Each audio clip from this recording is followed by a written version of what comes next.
Good morning. Thank you very much for the excellent presentations.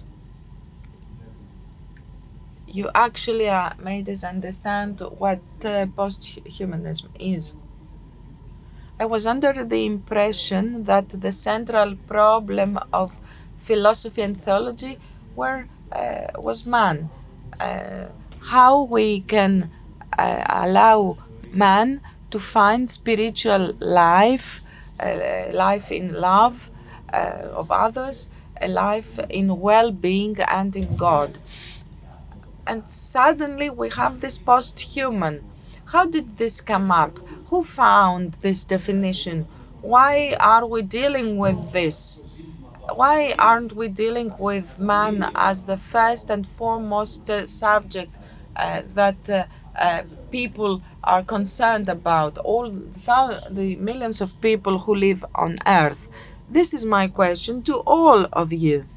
Thank you.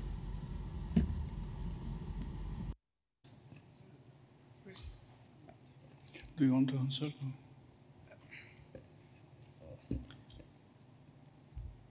Απλώς να πω ότι Let me just say that you're obviously right, that we are concerned about man, but we should also be concerned about anything around man, anything in the biosphere, because people are not, let's say, isolated. They don't live alone. And all those questions come down to the same question. Who are we? What is a man? The future we will shape for people is an anthropological question. So it's not either or. Let me add something. Yes, indeed, this is the huge question. I tried to show that in my presentation. I don't know if you have seen it. It's something that was made intentionally. This topic was raised intentionally to disorient us from the Christian tradition, from the Christian notion of man, because this is an answer we have in Christianity. And this is what saved people for thousands of years. And this is an effort to disorient from this definition of man, of humans. Indeed, my position is that this is an injustice, something that happens intentionally. We are in times where all these Christian ideas are questioned and cease to exist in our minds. I'm adding only one idea. And the dean of the School of Yeah. Theology. Less human we become, less the fruits of incarnation of Jesus Christ we will have. That's all. It's a choice. Please. Great, thank you. Another question? Yeah. Να κάνω την ερώτηση. I'd like to ask a question. Hello, my name is Grigoris Stamkopoulos and I teach at the Aristotle University of Thessaloniki. I'd like to ask two questions. One addressed to Father Răzvan. You talked about Peter walking on water, and one could tell you, okay, and you compared it to somebody using an exoskeleton, as you said,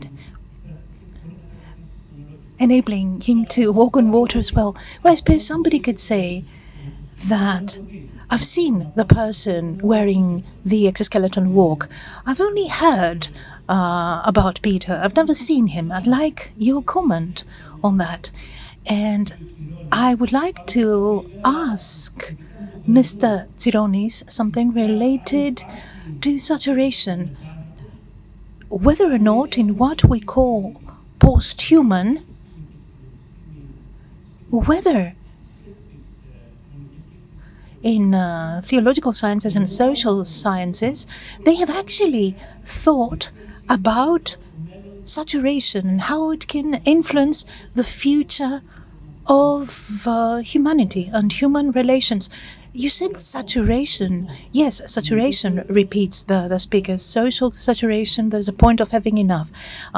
General saturation, personal saturation. So I'm trying to be very short. So the great difference between the theological point of view and the, let's say, transhumanistic point of view concerning Peter is the target. Peter is walking toward the Christ, you know? The target is Christ himself. So Peter in the transhumanist version is somebody which is helped by some devices.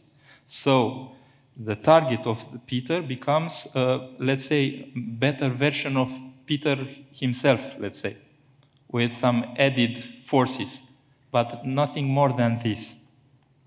And this is the true distinction between Christianism, divine and human cooperation, and other, let's say, solutions, where the human is very alone, let's say.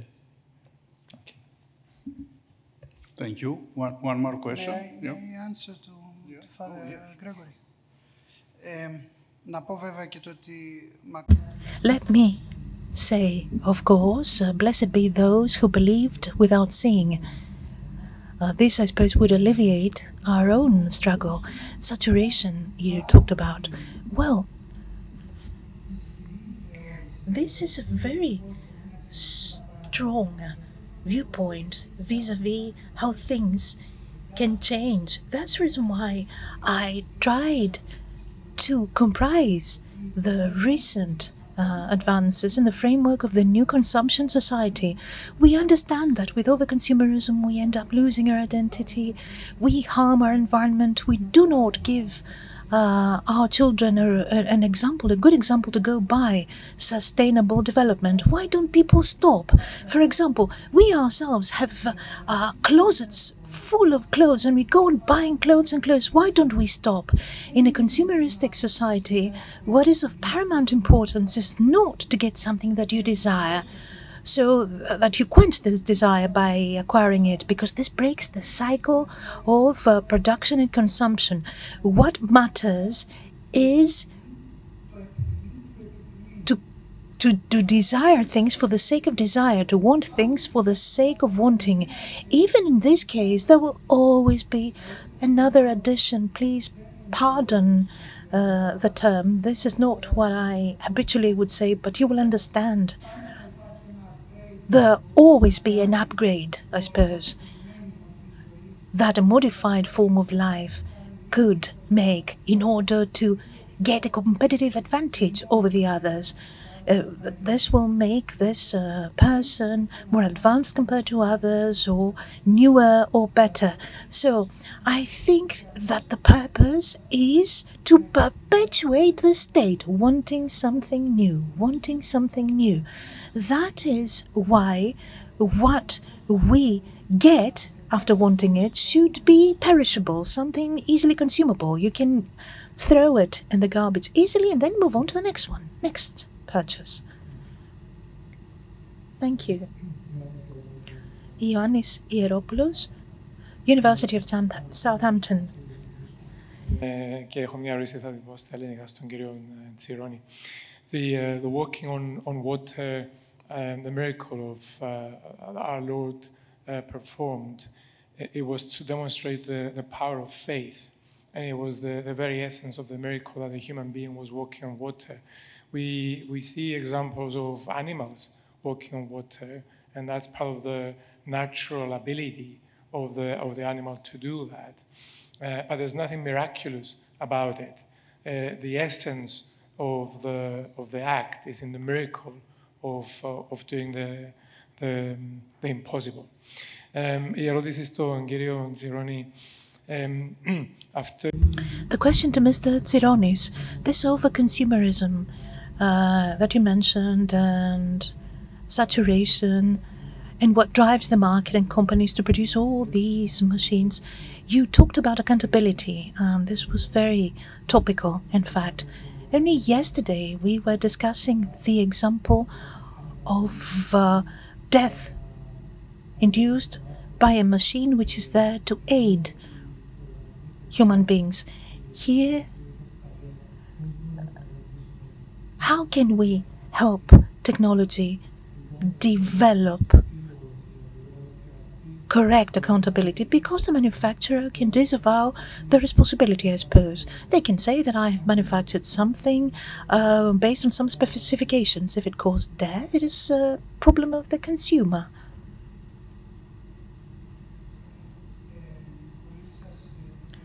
Thank you very much for the question.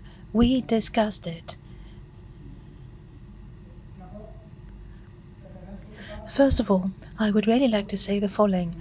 I've been serving the sociology of religion, and I always try to avoid using such examples because, as the professor very aptly said, there will be an animal capable of doing something, or there will be a community which during an ecstatic state may be able to see this or that. For Christians, a take-home message is not that the most important thing one can do is to go beyond a natural law. Every Sunday we witness the biggest of miracles. If you receive the Holy Communion, you know this very well. You don't expect to see a man walking on water again to say that you believe or not, expecting to see St. Peter, for instance.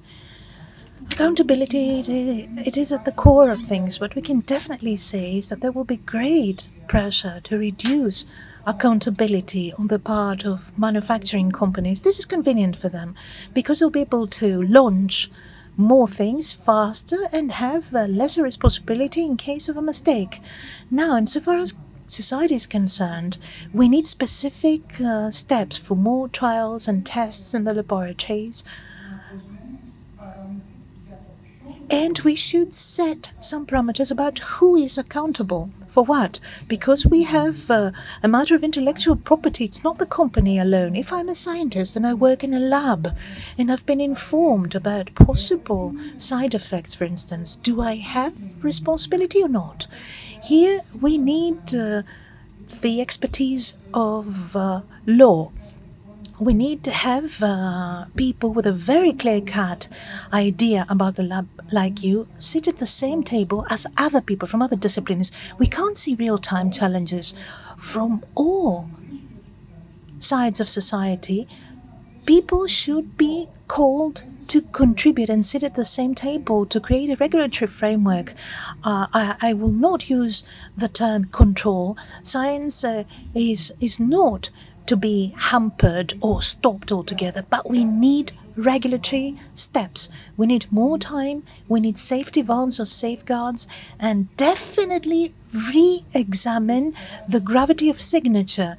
That is, who signs that this machine can proceed to the next stage. It's not one person, it's never one person. Add something about Peter, because we are discussing about the pleasure.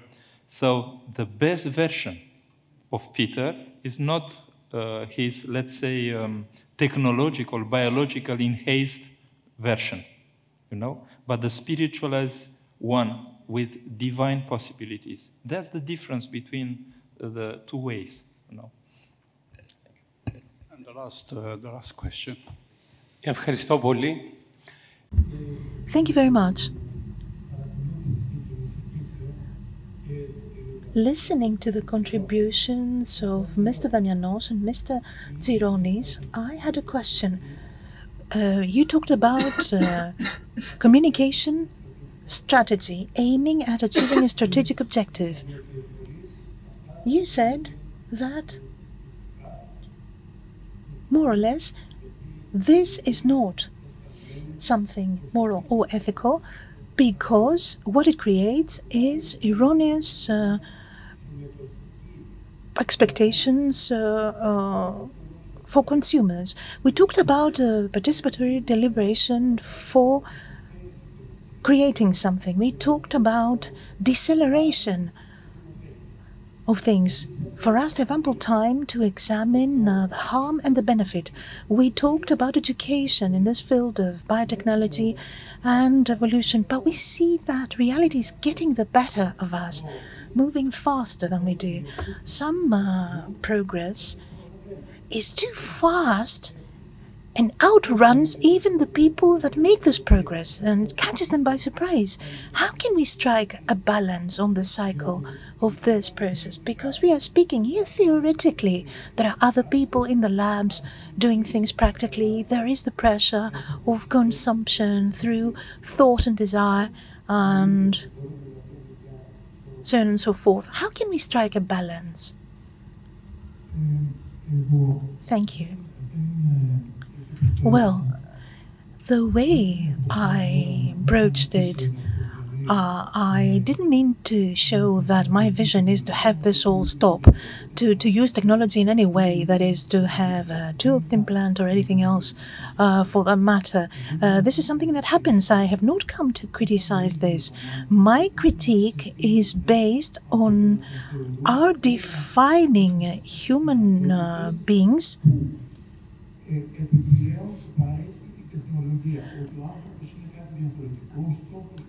The human being is something different. The goal should be something different, something beyond the possibilities of technology. Christianity gives us an answer about what a human being is and what the objectives should be. From that point onwards, of course, technology is welcome for me. Suffice it that it respects the human person, what it is, and what the positions are. Let me say something in my turn. Thank you very much for the question, because in a sense it really condenses our discussion. I think that what needs to happen definitely is a change in the way we think about things. At least as far as I can understand, following my analysis, religious communities and the Orthodox Church more specifically needs to break away from two things if it really wants to speak to society. We should keep away from a no-no attitude, because we think that if we say no, the world will be put to a halt. No, we need to be present. We need to express our opinion, and we need to be positive. You know, people expect a positive proposal vis-a-vis all this progress and changes. You said it very eloquently. Change is rapid. I know your sensitivity, so we can speak about disabled persons. For example, if there is a treatment for dementia, which is something overwhelming throughout the world, the treatment itself may be used for cognitive enhancement, if you think about it. So we need to keep up with the latest progress. We need to understand, we need to enter into discussions with scientists who can explain what is it that works correctly and try to construct a positive proposal for people, because the world will never stop advancing just because we'll tell them that it's not okay by us. Thank you very much.